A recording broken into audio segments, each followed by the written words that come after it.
अऊज़ु बिल्लाहि मिनश्शैतानिर्रजीम बिस्मिल्लाहिर्रहमानिर्रहीम। अस्सलामु अलैकुम मोअज़्ज़िज़ नाज़रीन, उम्मीद करता हूँ कि आप सब खैर खैरियत से होंगे। नाज़रीन, आज हम बात करेंगे अगर कोई भी मरीज़ किसी भी बीमारी के दर्द की वजह से तड़प रहा हो, उसकी शिफा याबी के लिए आसान तरीन दम आप कैसे करेंगे। तो चलिए वीडियो को स्टार्ट करते हैं, लेकिन उससे पहले अगर अभी तक आपने हमारे इस चैनल को सब्सक्राइब नहीं किया तो काइंडली पहले इसको सब्सक्राइब कर लें और पास ही बने बेल आइकन पर लाजमी क्लिक कीजिएगा ताकि आने वाली हर लेटेस्ट वीडियो और उसका नोटिफिकेशन आपको मिलता रहे। शुक्रिया। तो नाजरीन, बीमारी किसी भी तरह की हो, दर्द किसी भी तरह का हो, जख्म का दर्द हो, तब भी आप इस दम को कर सकते हैं। आपने करना यह है कि पहले दरूद शरीफ पढ़ना है, दरूद इब्राहिमी जो नमाज वाला दरूद शरीफ है, अगर वो पढ़ लें तो बेहतर है। उसके बाद या सलामो, हर नमाज के बाद इस इसम मुबारक या सलामो की 2 तस्बीह पढ़कर किसी भी मरीज को दम करें।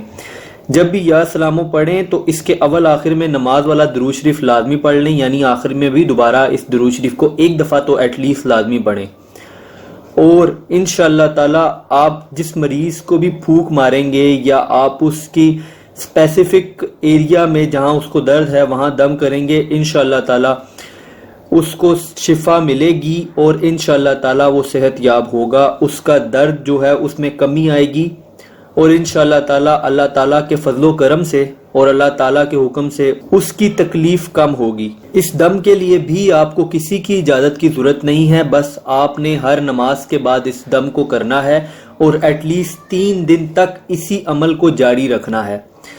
इसमें बहुत ज़्यादा तासीर है और बहुत ज़बरदस्त अमल है। आप इस अमल को बावजू होकर करें, वजू के बगैर इस अमल को मत कीजिएगा। तो वजू करना ज़्यादा बेहतर है क्योंकि नमाज भी आप बगैर वजू के नहीं पढ़ सकते। तो जब आप नमाज के लिए वजू करेंगे तो ऑटोमेटिकली इसके लिए भी हो जाएगा।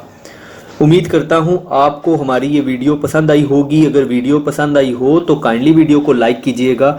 अगर आपका कोई भी सवाल हो तो प्लीज़ ज़रूर नीचे कमेंट करें और चाहें तो हमारे इस चैनल को भी सब्सक्राइब कर लें। अपना बहुत बहुत ख्याल रखिएगा। Thanks for watching. अल्लाह हाफिज़।